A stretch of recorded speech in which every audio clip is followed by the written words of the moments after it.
That's the way we should think about monarchy culture. If we had the Edenic idea in our head, we would sit and look at that picture and cry. This really isn't where we need to be.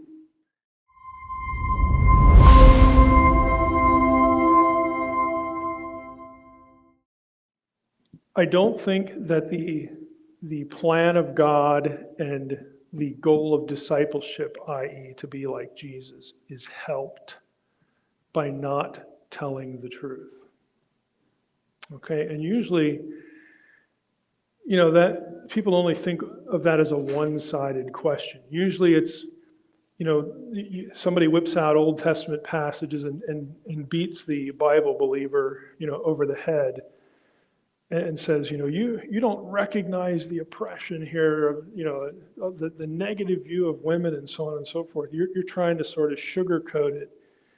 And you're finding ways to interpret these passages to sort of get the men in Israel off the hook, or the Torah patriarchy off the hook. You're being dishonest. Now, I'm sure there's some of that. I mean, I've encountered some of that where, people who don't want to sort of go down this trajectory will do that. They will try to take a passage and make it sort of not say what it actually says, to soften it.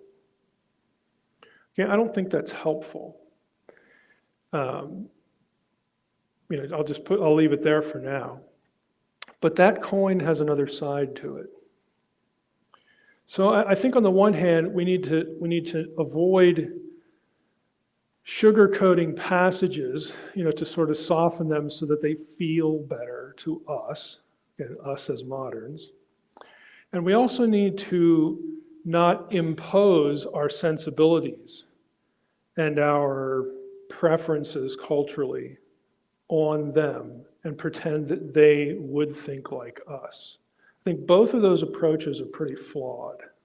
So I think both sides of this really need to kind of examine their assumptions and their strategies for this. Now, I'm just going to jump into some slides before we hit the readings. I think we have a few things that we really need to remember that are basic. And that is, when Jesus gets asked questions about divorce and remarriage, and even, to some extent, obviously divorce and marriage and remarriage has something to do with gender roles, in the ancient world, in the Old Testament. And other things. He doesn't bother defending Torah on several occasions. What he does is he dips into the Torah, the 5 books of Moses, and he'll appeal to things in Genesis. And the most famous is the divorce and remarriage question he gets. Look, from the beginning it was not so. It's an appeal to creation order. It's an appeal to the way God really wanted things from the beginning. And I've said before in this class, again, the culture that was really handed down by God, if there is such a culture, is the one that was handed down in Eden. Because everything else is a post-Edenic, i.e. post-fall situation. So if there's an ideal, it's not Torah per se. It is the original creation. It's creation order. And that informs how we treat each other. It informs, again, both male and female are imagers. Both male and female, again, are steward rulers of Eden. This is their status. Again, this is the ideal. Everything else we're dealing with is not the ideal. Even if it's something that we find in Israelite culture, it's still not the ideal. What is Israelite culture under Moses, or, not the judges, because that's just the wild, wild west, but Moses and, let's say, the united monarchy under David and Solomon, that's about as good as it gets. What's the culture there? It's still a way station on the way to reversing humanity and human conditions and the human dilemma as it is. It's still a way station. It is an incomplete picture. They have not arrived. Okay, the new Eden is not under Solomon.